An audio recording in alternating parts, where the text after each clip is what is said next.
Hi, I'm about to take my first ever flight with Air France. Not here from Glasgow Airport, but from Amsterdam over to Charles de Gaulle. I'm really looking forward to flying with them for the first time and seeing what service is like on board that short flight. So thanks so much for watching. Hope you enjoy the video. Let's go. You join me in Amsterdam's Schiphol airport, where I've just arrived off my first ever flight with KLM, and you can see the video for that flight by clicking on the link in the description below. I'll be connecting onwards to Paris on my first ever flight with Air France, but since I've a bit of time to kill before that flight, I'm going to take the opportunity to try out KLM's Crown Lounge. KLM operate two different Crown Lounges here at Schiphol, one each in the non-Schengen and Schengen parts of the terminal. I'll be accessing the latter on this visit, since my travel from Amsterdam to Paris is within the Schengen zone, but I'll be visiting the non-Schengen lounge in a future video, so be sure to subscribe to the channel so that you don't miss that.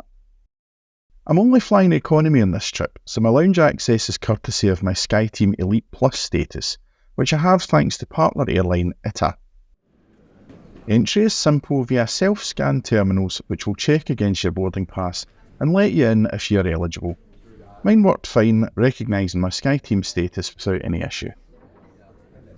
You enter into the middle of what's a reasonably sized lounge, split into a number of different seating areas, providing a good choice depending on whether you want to work, relax or eat. There's a large area to the right with armchairs and numerous power sockets to recharge your devices. And towards the end of this side of the lounge, you'll find a self-service bar area with a choice of wines and a basic selection of spirits and cava on offer.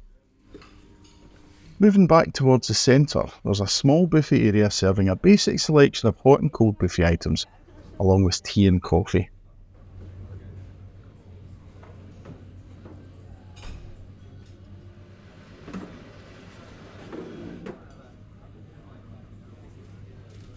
At the other end of the lounge, there's another small refreshment area, with hot and cold drinks available, fresh fruit and some breakfast pastries.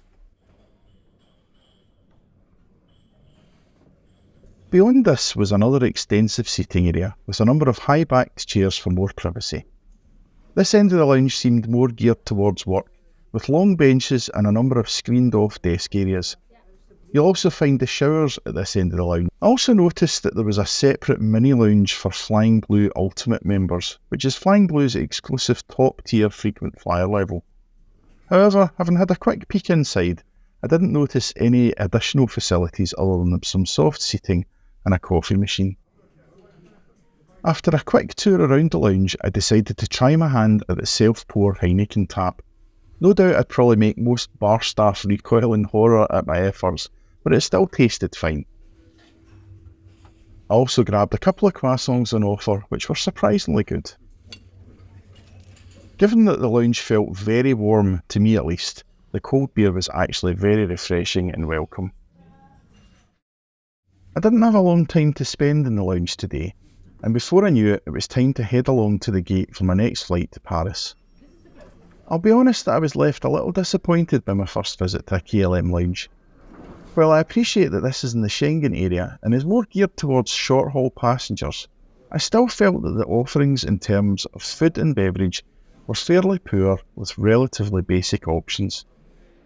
It certainly does the job that it's there to do, but I wouldn't want to spend more than a couple of hours here. I'll be interested to see how their non-Schengen lounge compares, given it's larger and geared towards their long-haul customers. So make sure that you've subscribed so that you can see that review in a future video, as I'll be visiting that lounge on the return leg of this trip. Schiphol is a fairly large airport, so I was fortunate that my gate wasn't too far away, and after an 8-minute walk I made it to gate C7, finding to my surprise that boarding was already underway. Wasting no time, I made my way forward to the Sky Priority lane, which was being managed well by the gate agents, and scanned myself through. After that, it was down the jet bridge to my awaiting aircraft, this 12-year-old Air France Airbus A321. Air France operate two versions of the A321, 11 in what they call their Euro config, and this aircraft was one of their 8 in their Metro config. Other than the position of the crew rest seats in the aircraft, It's hard to tell the difference between the two layouts, as they both have an identical number of seats on board. I'm not sure if anyone can shed any light in the comments section on any other differences between the two. Seating was in a 3-3 layout, common across most European carriers. I settled into seat 14F, which felt like an older style economy seat. There was no seat back power or USB that I could see around the seat, which was fairly basic, with just a standard tray table and a small fold-down drinks holder. There was also a coat hook to the side of each seat as well, but I didn't make use of it in this flight. There was a seat back pouch containing the safety card, and I have to say that the legroom was not generous by any means. Seats also had adjustable headrests with a very brightly patterned cover on them. Much like my KLM flight before, Wi-Fi on this flight offered a free messaging pass to all customers, which was once again very welcome. A surf pass was also available for €7 and a stream pass for €18, neither of which felt like good value for a flight of around 45 minutes. So I once again made do with the messaging pass, which operated from gate to gate. With boarding complete, we pushed back from stand and began our long taxi over to runway 36 left.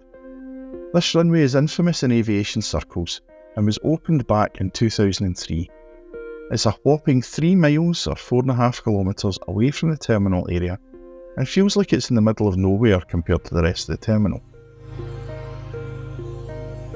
Our route today would take us south over Rotterdam, then Brussels, before turning southwest and making a left turn outside Paris to bring us in for an easterly landing towards Charles de Gaulle Airport.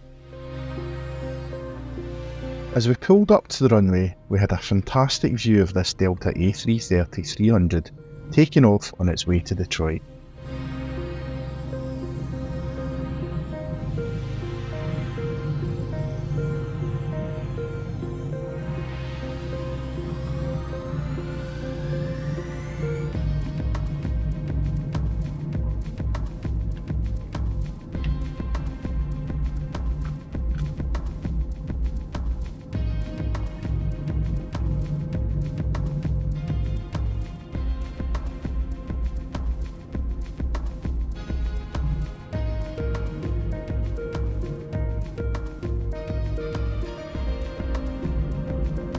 And before too long, it was our turn.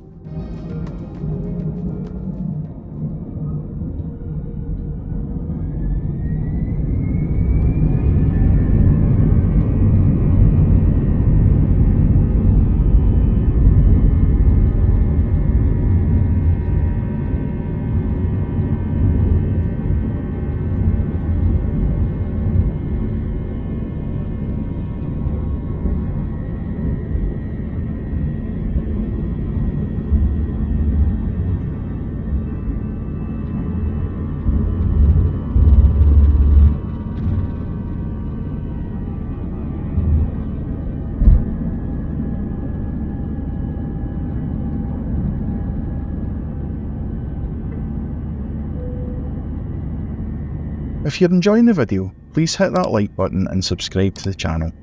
I'd really appreciate it if you could leave me a comment too, as this really helps the YouTube algorithm in promoting my videos to other potential viewers. After takeoff, we had a fairly tight right turn until we were pointing back the way we had just come, and we had a fairly good view of Schiphol Airport off in the distance to the right of the aircraft.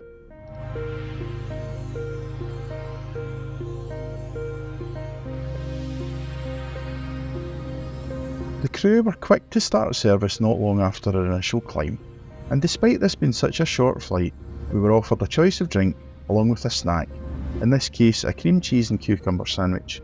Not quite to my taste, but I still appreciate that this is provided to economy passengers for free. It was another stunning day for flying, and once again I was really taken with how beautiful the landscape was below us.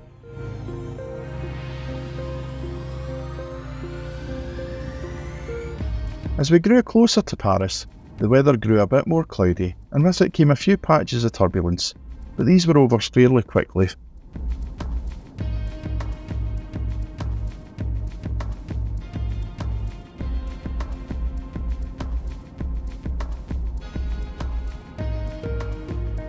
Before too long, we had begun our descent towards Charles de Gaulle Airport. Ladies and gentlemen, we shall be landing shortly. Please fasten and adjust your seatbelt.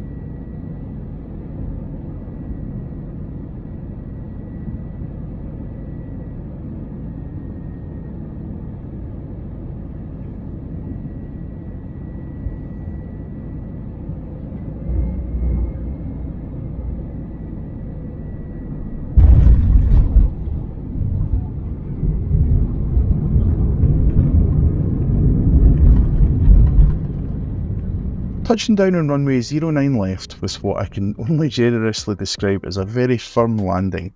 We taxied over to our stand at gate F95. This was a perfectly pleasant first flight with Air France, and once again I was impressed with the service on board. Friendly staff along with a drink and a snack in economy on a 45-minute flight. What more can you ask for? The only downside for me was that the legroom was quite tight and there was no in-seat power. But that certainly wasn't a big issue for such a short journey. Thank you so much for watching, and I really hope you've enjoyed the video.